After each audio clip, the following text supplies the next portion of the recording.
Tough time never lasts. And he realized its importance as a great reconciling factor between the split of conscious man from his unconscious self. That this too was a built-in pattern in the spirit of every man that could take and lead him down into the depths of his unknown self, if properly understood, and bring him up again.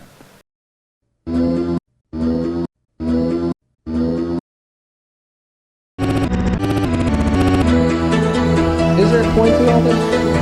Let's find a point. Is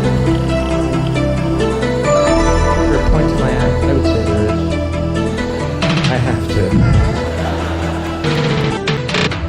The tough people last.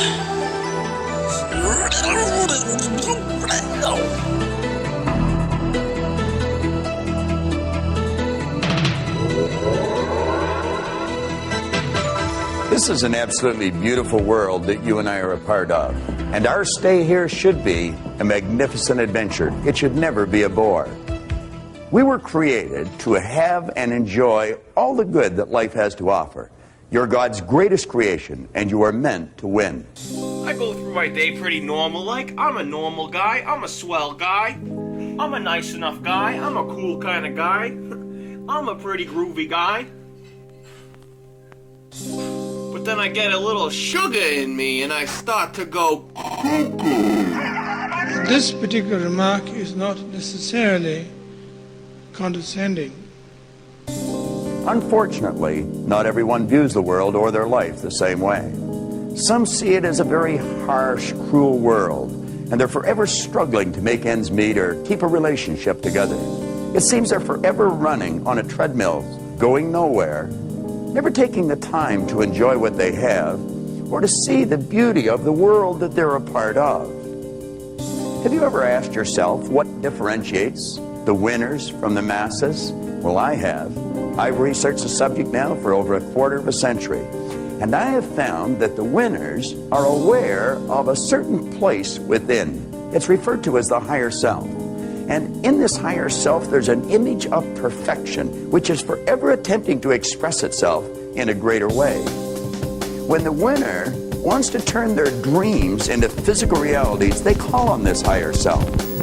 And they set about and change the world, not just for themselves, but for everyone in it. Hello. Think of what Edison did. He illuminated the entire world. Alexander Graham Bell hooked us all together. Why, we can just hit a couple of buttons and be talking to a loved one on the other side of the globe. The Wright brothers, they actually brought us closer together. They introduced us to a brand new kingdom and changed our perception of the world forever. We wouldn't be able to do any of those things without the Bells, the Edisons, and the Wrights.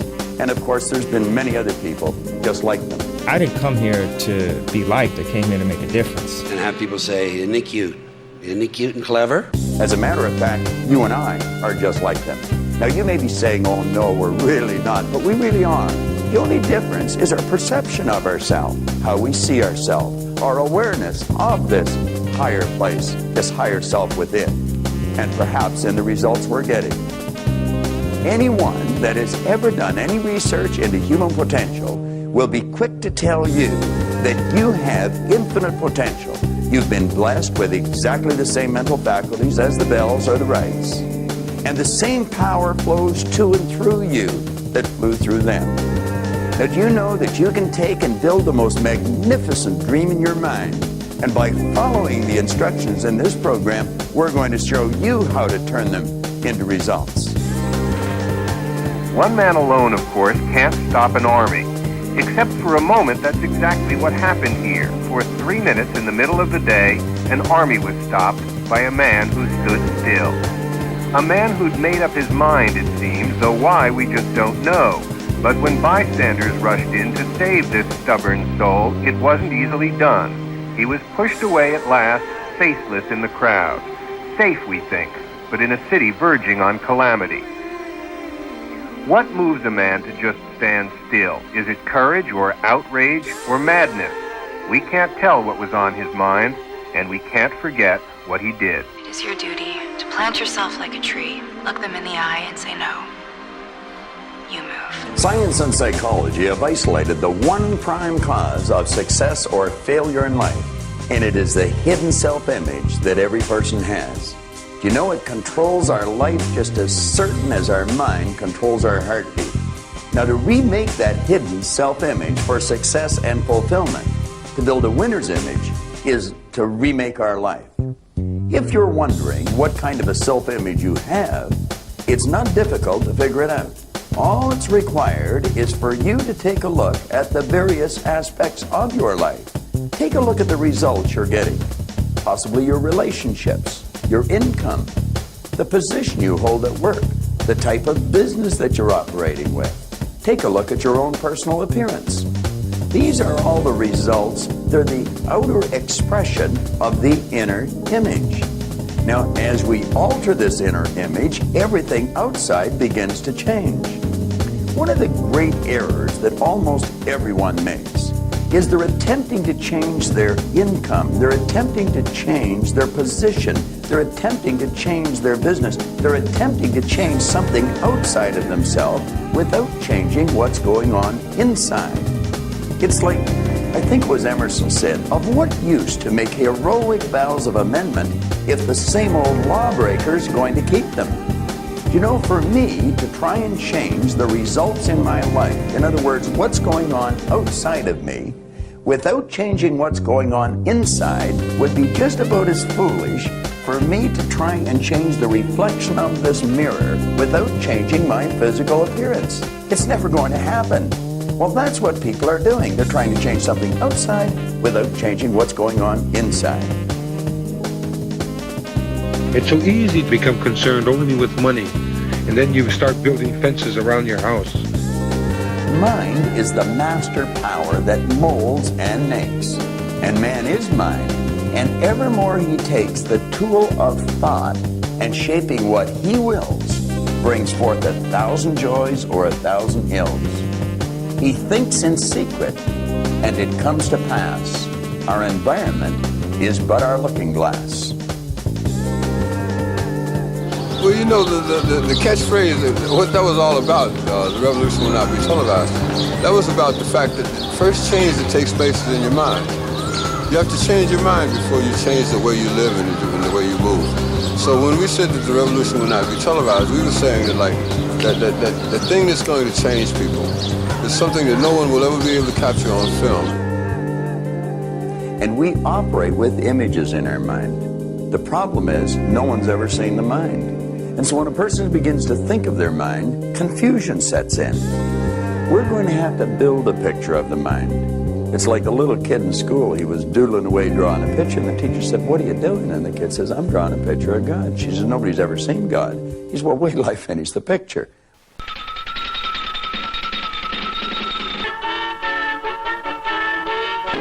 The program is from NET, Educational Television Network.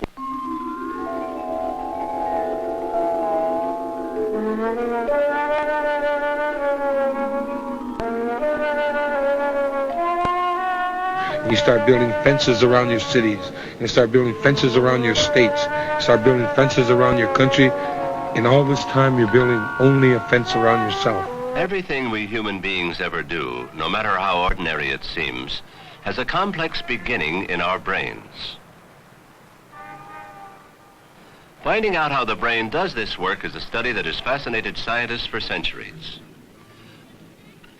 One puzzling aspect of the study is the fact that all our activities are controlled not by one brain, but by two interconnected half-brains. Why do we have a double brain? Dr. is seeking the answer. Two steps ahead.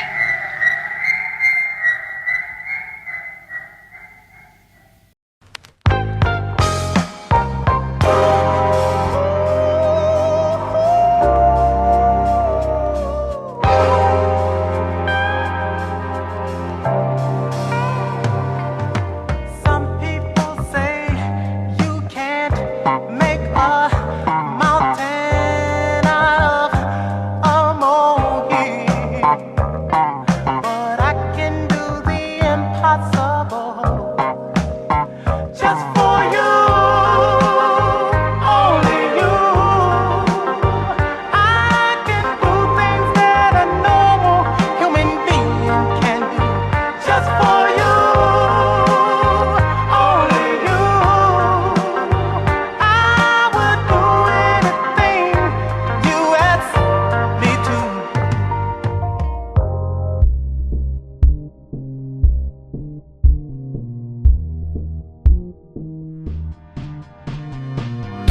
Well, the purpose of a party is to have fun together. And a successful party needs planning and skill. When I first started growing orchids, I thought they needed the most expensive soil and lights to blossom. And they died. That's when I realized that all they really needed was time and attention. They all take planning, and they should all be fun. Guest list, invitations, refreshments, and entertainment. All these things should be planned to fit together well. It's the big night. The planning and preparation will help make a good party. But what else makes a good party? It's the skill of the hosts and the skill of the guests in making the party fun for everyone. Here we are, gang. Step right in. Hi, how are you? I'm so glad you're here. Finally made it. Wonderful. First, getting everyone acquainted and into the spirit of the party. This is Beatrice. This is Citadel. Well, the party is off to a good start. Guests are on time. Everyone's out to have fun and to help others fun. And when all the guests have arrived and have been introduced, the games begin. Well-planned, well-chosen games. First, a simple get-together game. Each one may ask questions and try to guess his own identity. Welcome to my horticultural wonderland of rare and exotic orchids. Do you smoke them? What? No. Having fun together makes a party. This means both hosts and guests. Whenever any of the guests begin to lose interest in a game, the host should start a new game, so fun together can continue. And, of course, the guests have a part in this, too. Each one should try to make the games fun. Each should take part in what the group is doing. And if some guests forget this, well, anyone, even another guest, can help get the entire group together again. Nora, Jim started that hat-making contest that you like so much. Come on. Take it out there. I'll make a hat for her. In the end, we're going to give the prize to the best hat. All right, now here are your materials. A hat-making contest? Well, this will reveal some talent.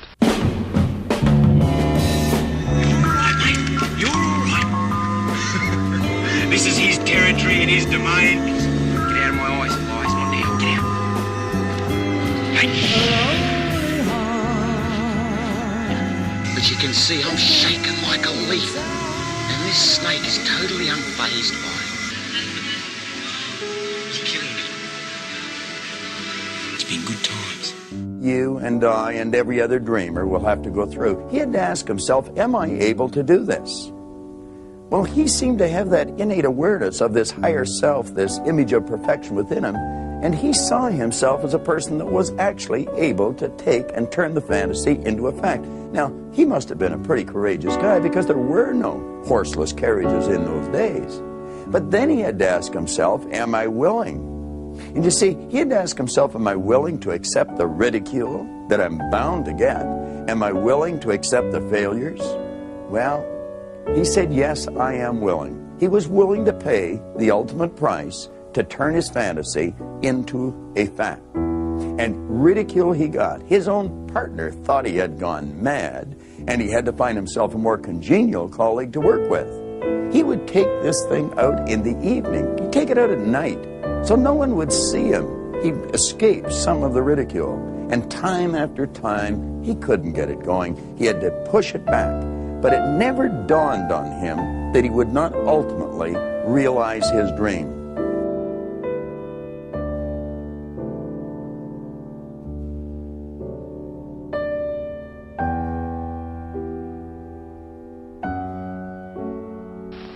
The party is going well again. Have you noticed some of the skills of the guests that help keep the party fun for all? When he doesn't realize that here lies the pleasure, the life that surrounds us, these green things which are our relatives, this grass, the things that grow are our relatives. That is life. That's beauty. The clouds, the universe, the birds, the four-leggeds, all living things which are our relatives. But the white man sees that he has to manipulate and exploit all these things so that he can have pleasure, self-pleasure. It's complete selfishness. And so this is what that old man meant.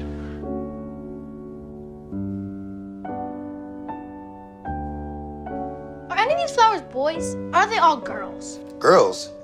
These are women.